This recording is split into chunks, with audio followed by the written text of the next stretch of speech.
Сегодня я вам расскажу про доктора Зарева и его секрет. Я пересек весь земной шар, в том числе и чтобы познакомиться с доктором. Сложно порой балансировать на неразвлекательном канале, рассказывая важные вещи и стараться делать при этом видео интересными. Не забывайте, пожалуйста, подписываться на канал, ставить лайки и напишите, пожалуйста, в комментарии пересадка волос или доктор Зарев. Пусть это будет своеобразная плата за мои труды. Я реально стараюсь. Что ж, о секрете доктора Зарева. Поехали!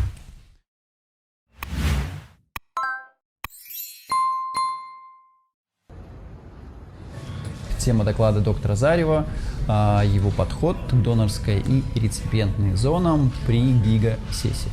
Именно так он называет свои пересадки большого количества графтов. От себя могу заметить, что действительно многие клиники в мире пересадки более 3-4 тысяч графтов уже относят к мегасессиям. Тут гигасессии. Доктор Зарев практически не разговаривает на английском языке, потому некоторые слова из его доклада зачитываются с бумаги и не всегда разборчивы. Тем не менее, постараюсь воспроизвести все для вас в полной мере. Гигасессии не могут быть применимы в пересадке волос при любом случае, только когда донорская зона действительно позволяет извлечь нужное количество донорского материала в детализированном планировании.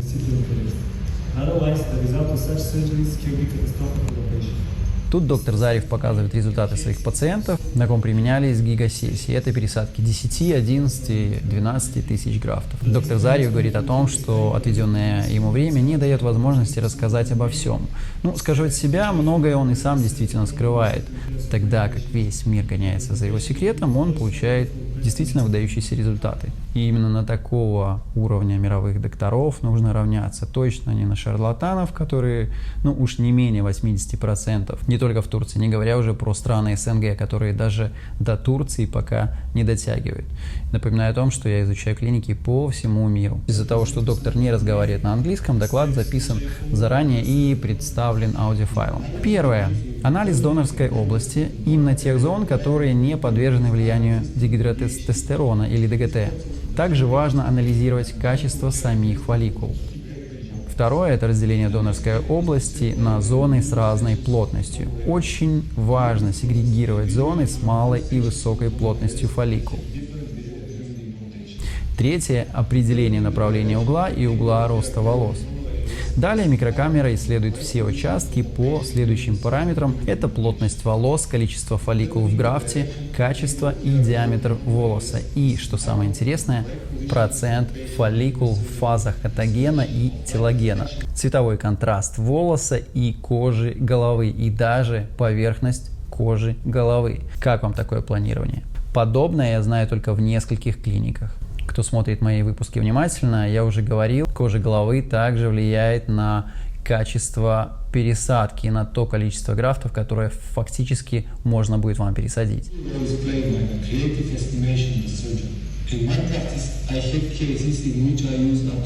Причем обратите внимание, что даже именитые доктора, такие как доктор Каррера, Кара Эрдоган, также с интересом наблюдают за практикой, можно сказать, новичка в сравнении с ними самими, доктора Зарева.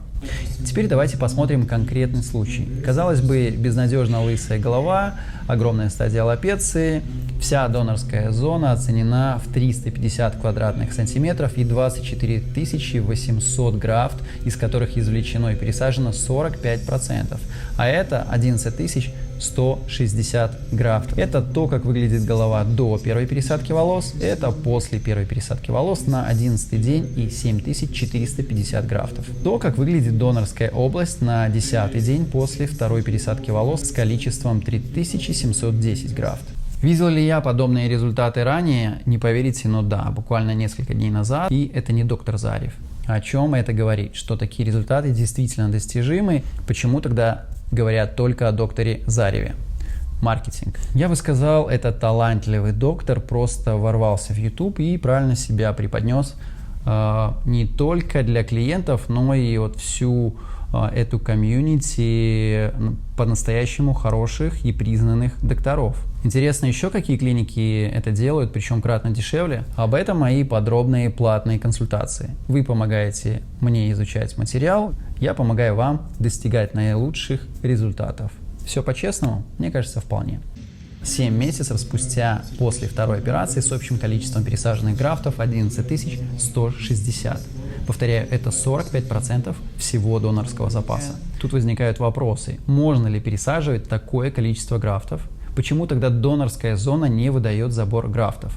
Вот в этом и секрет, за которым гоняются другие врачи мира. Есть ли догадки у врачей, как он это делает? У меня, например, есть. Может быть, как раз именно потому, что я не доктор, но технически подкован и могу за этим всем наблюдать не только со стороны, но и изнутри.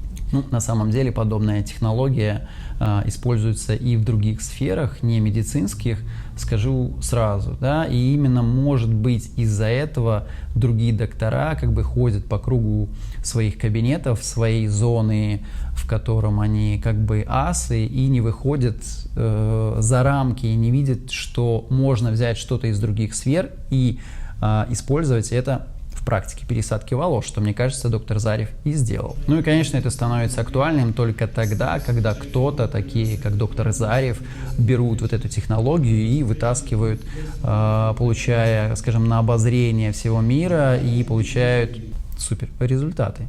Обязательно досмотрите видео до конца.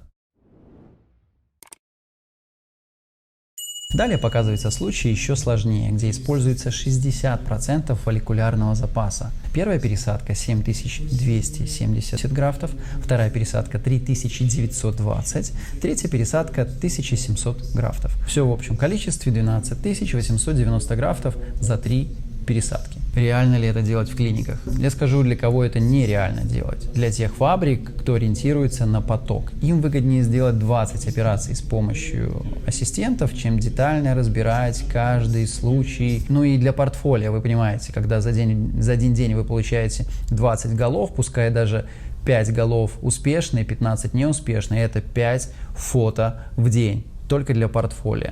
Поточные клиники, в клинике, как, например, Smile Hair, напомню, у них даже и в контракте прописано между строками, можно сказать, что вы не замечаете, да, там огромный договор, и там написано, что ваши фотографии по умолчанию могут быть использованы. Ну, как бы вообще такой обман. Смысл в чем? Что чаще всего именно в такие клиники вы сами и стремитесь. То есть клиники, фабрики, где следующий, где не идет какого-то конкретного планирования под вашу конкретную голову, вы просто шестеренка в этом механизме денег. Деньги, следующий.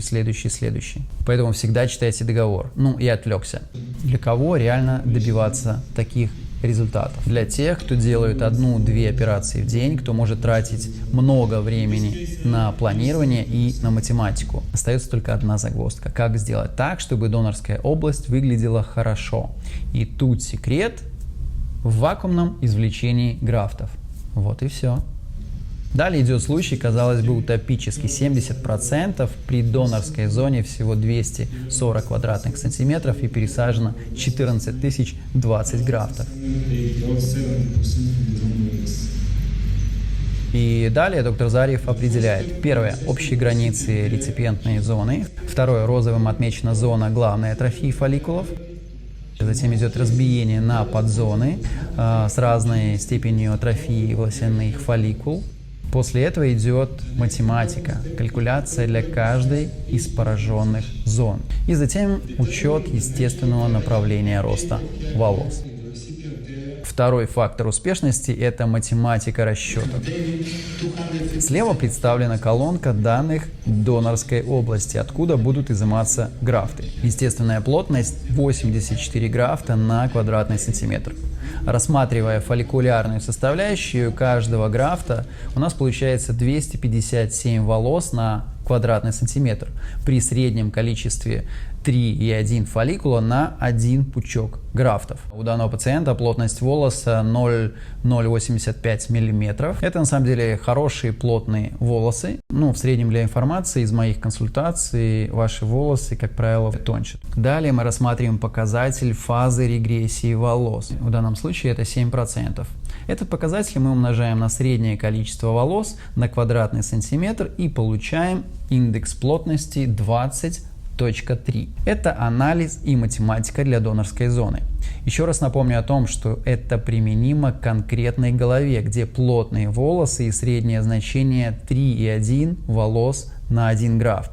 Как правило, наши волосы, европейские волосы, славянские волосы куда тоньше и чаще с меньшим значением пучка графта. Все именитые доктора берут тех пациентов, где можно получить отличный результат. Именно по этой причине не каждый именитый доктор захочет взяться за вашу голову. Или взяться, но просто за большую сумму денег. Затем идут такие же подсчеты по реципиентной зоне, где у пациента еще есть свои волосы и куда нужно пересадить новые графты.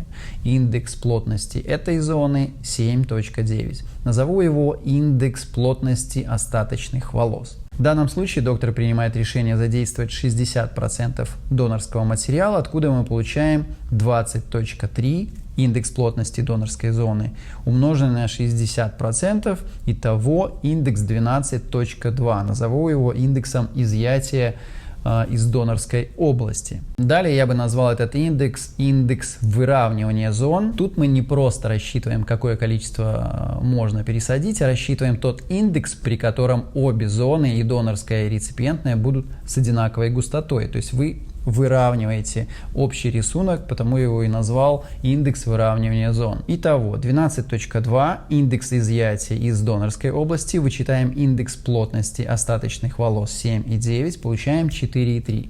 Назову его эффективным индексом пересадки. В процентах это 21.3%. Учитывая количество фолликул на квадратный сантиметр в донорской зоне, получаем необходимость пересадки 51 волоса на квадратный сантиметр. Так как среднее количество фолликул в графте 3.1, то в графтов получаем необходимую плотность для дополнительной засадки 18 графтов на квадратный сантиметр. А теперь, значит, посыл тем клиникам, которые смеялись с меня 1,5 года назад, когда я сопровождал вас на операциях и рисовал резаные линии. Многие говорили тогда: так нельзя, мы так не делаем. В том и дело, вы не делаете, а делают те, кто получает экстраординарные результаты и супер натуральные передние линии. Что ж, теперь с клиниками, которые меня знают, мне проще договариваться, когда я готовлю для вас индивидуальную переднюю линию, моделирую ее на компьютере конкретно под вас. Это одна из моих уникальных услуг.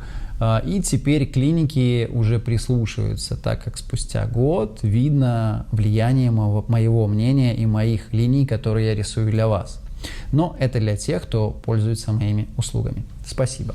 Далее у доктора Зарева спрашивают, аккуратно подбираясь к главному, через какой промежуток времени можно проводить повторные пересадки. Он отвечает: 10 месяцев. Затем доктора Зарева спрашивают о зонах, которые он называет небезопасными и называет в то же время не очень важными. И второй вопрос о панче, то есть это то, чем извлекаются графты. И он спрашивает: вы не можете извлекать такое огромное количество графтов средним панчем. Это должен быть очень мелкий панч. И он спрашивает, увеличиваете ли вы размер панча. На первый, не самый важный вопрос, он отвечает то, что он, в принципе, использует и этот материал с вот этих средних зон, которые я тоже, кстати, иногда рекомендую использовать, в зависимости от каждого случая. А вот на вопрос о панче он отвечает, что использует разный диаметр в зависимости от зоны. Минимально это диаметр 0,45 мм, максимально 0,7 мм. От себя и своих наблюдений хочу сказать, что обычно в клиниках используется минимально 0,8 мм. Чем мельче панч, тем незаметнее белые точки в будущем, но тем и сложнее и дольше происходит пересадка. Доктора несколько раз спрашивают о панче, он так постепенно увиливает. Своеобразная игра.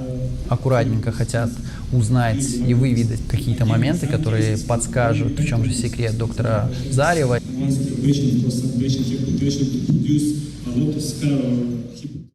И вот индийский врач спрашивает о вакуумном насосе.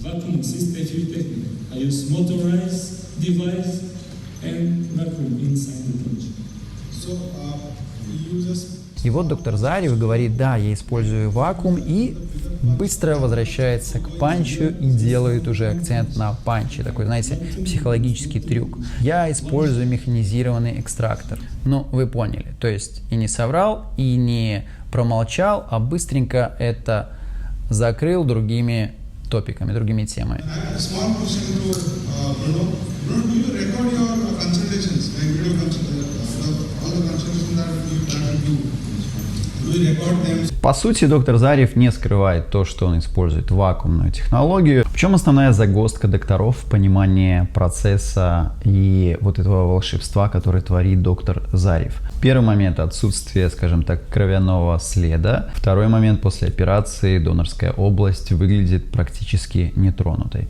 Ну, со вторым моментом тут, в принципе, возможно, мелкий панч решает все эти вопросы. То есть это про более щепетильная работа, орудование мелким панчем, да. Но все же остается вопрос, как сделать надрез, чтобы, соответственно, доставать этот самый графт. Что я могу лично предположить? Факт, что доктор Зарев использует PRP плазму не после пересадки волос, а до. Как, возможно, поступил бы я сам? Прокалывается PRP плазма, затем делаются просто лунки мелким панчем, но они не извлекаются. То есть мы делаем надрезы, оставляем графт там же, и через какой-то промежуток времени, когда, собственно, внутреннее кровотечение завершено, с помощью вакуумной технологии уже извлекаем все графты. Таким образом избегаем внешнего кровоточения. Может быть так? Ну и далее у него спрашивают, какие основные сложности могут возникать в этих гигасессиях, на что он отвечает: сложные задачи – это и есть моя работа. И в этом и состоит задача операции – справиться со всеми задачами. Молодец, доктор. Все как оно и есть. И как долго длится операция? Обычно это не один день и необходимо как минимум 2 операции через 10 месяцев. Иногда нужно 3 операции. Например, если нужно пересадить 7000 графт за 2 дня, мы пересаживаем за 6 часов в день. 1 час извлечения и 4 часа имплантация. И на следующий день опять точно так же. И затем через 10 месяцев повторная операция. Ну тут тоже интересно, потому что далее он говорит, обычно ему нужно для 1000 графт извлечения 1,5-2 часа. Все зависит от конкретного случая. Я говорю об этом десятки раз и все равно не перестают писать в комментариях, даже требовать предоставить единую таблетку, единую клинику, которая подойдет каждому. Обычно такие клиенты попадают именно в фастфуд-клиники или в какие-нибудь там академии с фейковыми докторами, которые готовы лить на уши то, что клиенты хотели бы слышать. Okay, guys, we have to finish. We have to move on to the next session. Dr. Lupanzulo, please. Помните, я стараюсь сделать ваши пересадки качественными, собирая информацию по всему миру. Не забывайте подписываться на канал и напишите, пожалуйста, в комментарии «пересадка волос» или «доктор Зарев». Ну и главное, чтобы колосилось. Пока.